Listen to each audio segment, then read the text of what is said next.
Hi, this is Mike Brown, owner of Death Wish Coffee Company. Welcome to Fueled by Deathcast. I love Jeff, but sweet and high. Whoop, Mr. Motorama coffee. Death Wish Coffee presents Fueled by Deathcast, the world's strongest podcast. Get ready, the show's about to begin. Welcome to Fueled by Deathcast. This is episode 156, or season 3, episode 52, the final episode of season 3 as we look ahead towards season 4 and a brand new year in 2020. A couple episodes left in 2019.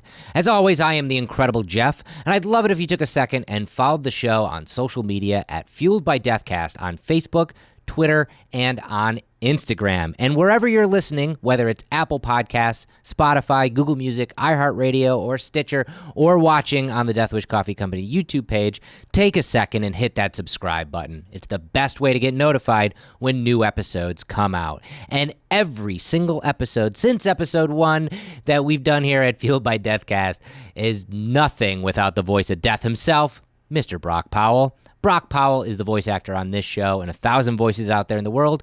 Go follow him on social media at Brock Talks and at BrockFox.com. Secret code unlocked. Discount of death. You heard Brock. For being a fan of Fueled by Deathcast, you get a special discount code. Go on over to deathwishcoffee.com, pick up some of the world's strongest coffee and some of our incredible mugs and merchandise, and at checkout, type in the code discount of Jeff. All one word, that's discount of Jeff, and you'll save 12% off your order at deathwishcoffee.com. I'm excited for you to meet this week's death guest, Amanda Rodriguez, a friend of Thomas Dragonetti, our senior art director here at Death Wish Coffee. I met her out in LA and got to speak with her about her time in the makeup industry. She's worked in PR and social media for a very long time and is now at a point in her life where she's switching gears, changing professions, and that can be really scary, but she has some incredible, inspiring insight into basically jumping with both feet into a brand new realm. And it was absolutely amazing to sit down and talk with her at her apartment. So mugs up this week for this week's death guest, Amanda Rodriguez. The Fueled by Death guest. First of all, thank you so much for welcoming me into your home. Of course. We're here in Long Beach, which I've only ever driven through before, and it's a lot more beautiful than I ever expected it to be. Yeah, I think Long Beach is cool. It has like a diverse type of vibe to it. Definitely. Yeah, I think moving from New York, it just felt right. It's super walkable. There's like, no, everyone's just like doing their own thing, which I like. And you were living in Brooklyn, right? And then you moved out here, you said 4 years ago? Yeah.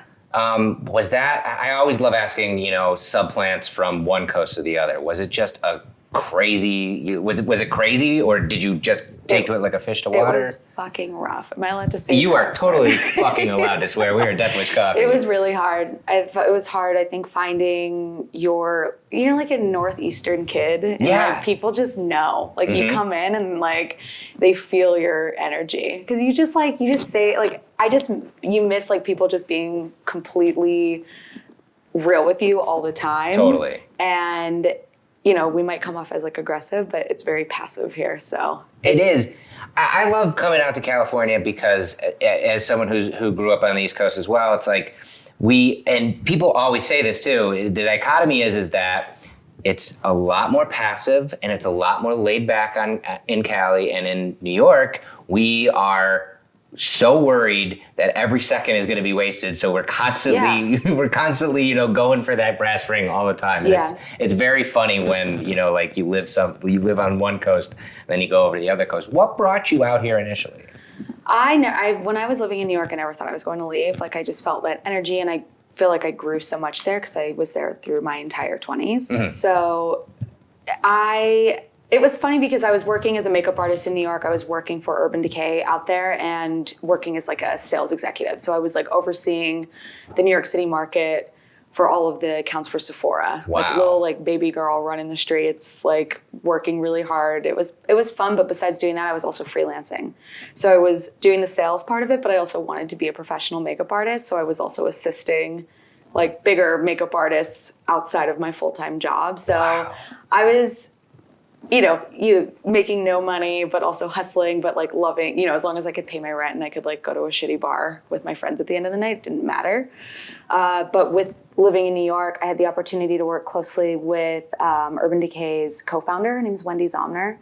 And, I remember reading about her whenever, I've been using Urban Decay since I was like 16, but we kind of really came together and had a relationship because of me being in the city and her coming out for interviews or events or things like that. And she just knew that it was more of like a lifestyle. Like Urban Decay wasn't just a brand to me or just like a makeup company. Yeah. That's what's kind of special about it. Yeah, and I kind of want to talk about that. Like, Urban Decay, I personally know next to nothing about makeup. Yeah. Sorry, but That's okay. It's totally fine. I don't really use a lot of it. Yeah. But I do know about Urban Decay because they are like that subversive makeup company, Yeah. and I think it's much in line with a lot of what we do at Death Wish. Yeah. It's that kind of like in your face, like this is our product, but we're also a lifestyle. We're also a brand. The beauty of Urban Decay is it got started in 1996. So at that point in time, it was like makeup was like a sea of like beige and pink and red, and nothing was like super exciting. But at the same time, this like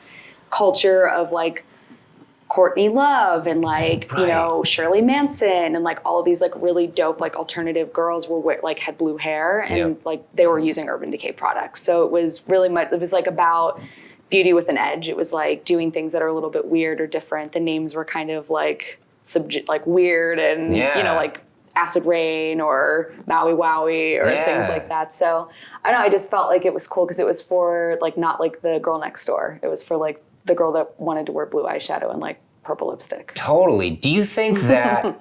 do you think that? And I never even put that two and two together. But of course, I started hearing about it because of Courtney Love and like that kind of thing. Do you think that that's what jump-started the company? Was that because that was the whole music scene in the mid to late '90s? Yeah. Was like these women kind of reshaping rock and punk and femininity and MTV completely went all in on that. Mm-hmm. And do you think that that's what really springboarded the company to where it is? It happened kind of at the same time because like Urban Decay was like they were selling at like Urban Outfitters. Like it was that type of vibe. It was like it was the same timing. It was like music and culture and and makeup all coming together at the same time. And you're right, like with social media, like everyone is looking through their feed to find their inspiration. We watched, music videos in the 90s to find like what was like, oh my God, she has like a bindi and like blue top knots. Like, oh, she's using Urban Decay. Like, that's so cool. It was like, that's where, that it was kind of us pulling inspiration from each other. And Wendy used to do, I think, like yoga with Gwen whenever they were really young because they were like 28 or 27 at that time. So, of course, that's a magical thing just to think about. So, cut to now. You currently work with Urban Decay, and in Brooklyn, you were doing more of the sales kind of thing, but you're doing something completely different at this point, right? Completely Can you explain what you do now? Whenever this whole thing was happening with me moving out here, Wendy wanted me to come out to California because things were really starting to change with social media. Mm-hmm. And, we were always kind of guerrilla style. We were always like out there talking to people who love the product. We were like one of the first makeup brands like to have a Facebook page, like, you know what I mean? Really? Like in like the kind of like early like 2000s, like thinking like 2005 or 2006, we started like just talking to consumers. And then we started to see, besides Instagram just being something that you like take photos of like your dog and, your food, yeah, that it was something more than that. And Wendy was like, we want to do something. We want to create videos. We want to do all this content. And like, we're not sure what it's going to be yet. But I don't know, you'd kind of like report to product development and like we could talk about product and then like you could do makeup and we'll just see where it goes. And I was like, okay, like I think I did it without thinking. Like I was like, oh, this is sick. Like I should totally take this opportunity. And then I moved out here and I was like, oh fuck, like I left Brooklyn. Like I didn't realize what I was doing. But I just took a huge leap and just totally changed my career. And it's like a kismet, like a weird kismet story. Yeah. Well, I mean, sometimes the best points in your life, and I know this from personal experience, are when you just take that jump. You know, like it's like, I'm just gonna say yes to the world. I'm gonna put it out in the universe, and a lot of times the universe smiles right back at you. Yeah. And that's really interesting. So technically, then your job is to create content. For Urban Decay. I do content creation. I do copywriting. Like I shade name. I build relationships with photographers and other makeup artists and hairstylists, and I work in PR now. Technically, I'm not working in product development any longer, but building relationships not only with other makeup artists, which, you know, obviously we have relationships with influencers, makeup artists and things like that, but also it's cool because it's starting to trickle into just people that we think lifestyle-wise are awesome. It's like musicians. It's like, oh, I love Rico Nasty, who's this like amazing like young rapper, and her makeup artist is dope. Like I connected with him, and now Rico's wearing our makeup. So it's like, it's just identifying people that feel right for the brand and then bringing that connection together. Wow. Yeah. That's really cool. Yeah. And you also do, correct me if I'm wrong, you also do like almost like how-to video stuff, right? Because you do have a background in makeup. Yeah. So is that out of your comfort zone, or do you love doing that? Or it's interesting because if you meet like makeup artists now or people who are in the industry, it's like they're like, I want to be on YouTube, I want to be an influencer, I want to do this. It's like I got into makeup because I was into drawing and painting, and then I loved MTV and music and just wanted to recreate makeup looks that people that I loved. And I remember just being like, yeah, I'm just going to be a makeup artist. Like, I'll figure it out. But I didn't want to bum my mom out, so I went and got my license to be an esthetician so I could, like, work at a spa and, like, be a professional lady. Okay. But it just didn't feel right. Like, as much as I loved skincare, it wasn't my thing. Right. But no, it's weird because I never was like, I'm going to be on YouTube doing makeup tutorials or like doing things on social media. Like I just wanted to like do makeup in magazines. But obviously, like we had talked about, like just in the past 5 years, like Nylon magazine, gone. Like, you know what I mean? Yeah. Just these things that print ads, you don't think about them anymore because we don't see them. We're not like physically turning pages anymore because things happen too quickly. So. Wow. So go all the way back, because you mentioned it. You know, as a girl, you're an artist. You are kind of drawn to makeup in that respect. Do you remember a time where maybe you saw a girl on MTV or if something sparked your interest? Was there like that watershed moment where it was like, oh, I really want to get into that industry?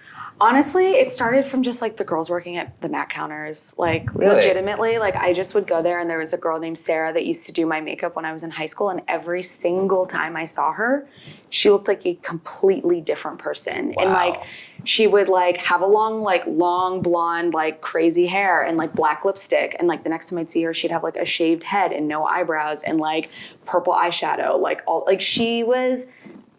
She was like the most incredible human I'd ever seen. And I just remember being like, she just like gets paid to be this fucking cool. Like I can just like do this and like have this means of self-expression, but then also like hang out with people that also love makeup.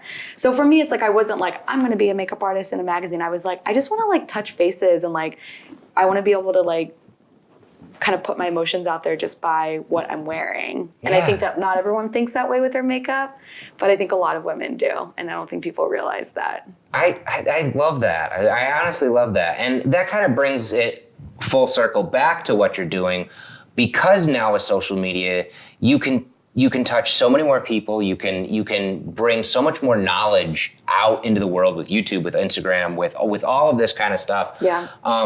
What do you feel is the message that is the most important message about makeup to be able to give to people? I think the most important message is that it's hard because I think we're like all saturated, like are constantly being saturated, especially in the beauty industry. Mm-hmm. Like the most watched YouTube videos are makeup tutorials. Yeah, for sure. There is like, people really feel connected to whoever it is they're watching that are doing makeup. So I think it's important to just like not take yourself so seriously, but also like if you want to make a difference, if you want to like really stand out in this world, it's like you have to do something different or be true to whoever it is that you want. Like, I think that a lot of people are like, be yourself, but then they're like, but here's the recipe, how to look like this. You know what I mean? Like, and I think that the most important thing at Urban, you know, and especially for me when I'm doing this, is just like, you can fucking wear whatever you want. Like, you know, these trends like aren't as aggressive anymore. And I think that people are really starting to like feel more emotionally connected to like the makeup that they're wearing, and people want to be more into like self-expression, and it's becoming less like formatical. Like, you gotta put this in the crease and this here and that, and then this is the perfect look. Like, you can wear like blue lipstick, or you can just like wear a little bit of glitter. Like, we see like older women that are like rocking glitter eyeliner now. Like, it's cool. So I think it's more about, I don't know, just not letting it like consume you, or like feeling like it has to be, but it can be whatever you want. Like, if you want to wear a full face of makeup and like beat down like a, you know, drag queen, that's amazing. Like, some days I like doing that, and some days I just wear, you know, chapstick and mascara, and it feels good. So, and I'm always like real like that. So that's good. Yeah. That's good. Do you think, being in the industry for the time that you've been in it, you know, and seeing it change, especially in the social media landscape, do you have an eye towards the future? Do you know maybe where we're going with the makeup industry? Do you have an idea of where it could be headed? Oh my gosh, I don't know. It's like, it's cool because I think there are so many different types of people out there now, and I think the beauty of it is like the diversity. Like, I think for such a long time, like just like traditional European beauty standards were like it, and those were the only types of girls that you were seeing in magazines and campaigns featured. And it's like, you just see so many different types of like incredible like women and men, that I think that being able to see yourself in someone, like, that's, I think that the best thing that's happening in beauty right now is that like you can go on social and just find someone who like looks like you or feels like you or has like your same vibe. Like, she doesn't have to be tall, blonde, thin, you know, this, that, like it's just, that to me is like the most special thing, because I feel like when I was younger, when I was in high school, like I never saw girls that looked like me, that like I was like, oh, like I can do that. Like I can do that and feel beautiful and feel awesome. But it's like the representation and like the diversity is there in beauty. And I think it's only starting to grow. I totally agree with that. And I can tell you, like, you know, as a kid growing up in the 80s and 90s, you know, my only, I guess, you know, gateway into knowing what makeup was in the magazines I was reading, you know, like, you know, they'd have like, you know, like the different makeup, try this, you know, like in there or whatever, but it was always paired with a very stylized woman who was definitely a runway model or, you know, the European type, you know, makeup aspect to it. And being able to see, especially a lot of what you do with Urban Decay and all that kind of stuff, but being able to see it blossom now into, and you said it yourself, not only women, but men too, you know, and being able to see all these different people use makeup in a myriad of different ways, you know, and now it's all inclusive. Yeah. And that's exciting. Yeah.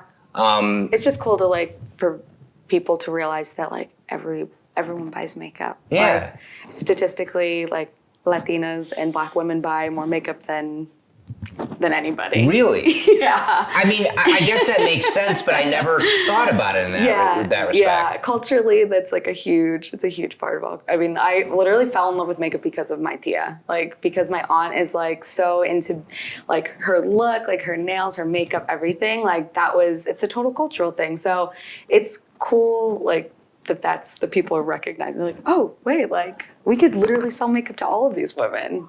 That's really, really cool. Well, it kind of brings me to the question I get to on this show all the time. And, you know, you've had this incredible journey where not only you got to do what you set out to do, you wanted to work in this industry, you wanted to, you know, be empowered with makeup, like, for lack of a better term. But you've come full circle and seen the industry completely blossom and grow and all that. And you're still doing it. And you're even moving forward on that, which we will get to in a minute. But I want to ask you, what fuels you to do what you do? What is it that's inside of you that keeps your passion strong? I mean, I think for me, like, I love beauty and like it's always inspiring. And I think also it's cool to like show yourself to people. Like, I think it's cool because I think for a long time, like, people just like, you would do this whole makeup thing, but there was like no emotion behind it, but also to like just be a person and to like connect with other women and like to have real talks with them, or to show vulnerability, or, you know, like, once again, the representation thing I think is really big. Like, you know, I have like younger cousins that I've like met recently that are like, I think it's like amazing that you're doing, like, seeing someone like you that looks like me doing something like this. Like I would be so psyched if I saw that whenever I was 16 or 17. So I think for me, like, I always have to like remind myself, I'm like, there's like faces out there. Like, it's not just like double taps and things like that. It's like you're actually connecting with humans, and like that feels really, really cool. That's awesome. With your time at Urban Decay, has there anything been super surprising to you? Was there ever a moment or an experience that you had that just you weren't expecting from being in this industry? I think that like having just like the opportunities I have to be able to travel, you know, it's like I have been able to go to so many different countries and see different types of women and different makeup styles. And that to me has just been like, if like my teenage version of myself could see this, she'd be like, holy shit, like, how did you, like, it's like one of those like, how did I get here moments. But I think being able to travel and go to different countries and like go to the Middle East and like see makeup styles there, and go to Hong Kong and see how women wear makeup there, or going to France or going to Italy, like, it's just been cool to connect with all these different people, and we all have the same interests, and are all connected in that way. It's been really special. Oh, that's awesome. Yeah. And that kind of brings me to, because we talked about this off camera, but you, as this episode airs, you will already have changed the game again, and your journey is continuing. Yeah. And can we talk a little bit about that? I mean, you're kind of getting out of the makeup game, right? Yeah, I am. So it's interesting because I've been in the beauty industry for a really long time. But, you know, living in Southern California, I think with like my own like health, like mental health, happiness and things, I've slowed down. Like leaving New York, you like take care of yourself a little bit better. I feel like I was like really running myself ragged, but I was also in my 20s and like drinking and partying 24/7. That's what the 20s are for. That's what it should be. Yeah. And also living in New York. Yes. But, you know, I think since living out in California and like being able to experience the cannabis industry, I think it's been something that's been massively like a huge passion for me, for like my own mental health and just in general being able to connect with my friends in a different way. So I'm getting into the cannabis industry. That's exciting. And can you talk, I know you're just starting out on that journey, but can you talk a little bit about who you're going to be working for? Or? I don't know if I can say who I'm working for. Okay, that's fine. But I will say that it's exciting because it's a group of females that I'm going to be working with. Excellent. And going into cannabis and getting into this, it's amazing because it's such a boys' club. Like what we've noticed is it's like a lot of white guys. Unfortunately, so many white guys. It's going to be cool to be able to just work with women that I love and respect, and to be able to kind of shake up the industry, you know, doing something different with, you know, a bunch of amazing women. So I think that it's going to be cool to be able to do that with women, but also to like clear up the stigma of like what cannabis is, and, you know, like the health benefits, and also just like making it feel less serious. I feel like it's either like a bro fest or it's like I have PMS and like I need a balm for my stomach. Like it can be so much more than that. So I'm just excited to do something creative that's also good for people and do some type of advocacy with it. So that's exciting. And it's also inspiring because, again, you're kind of putting it out of the universe and just doing it. Just like when you moved from Brooklyn to Long Beach, you know, like you're doing it again.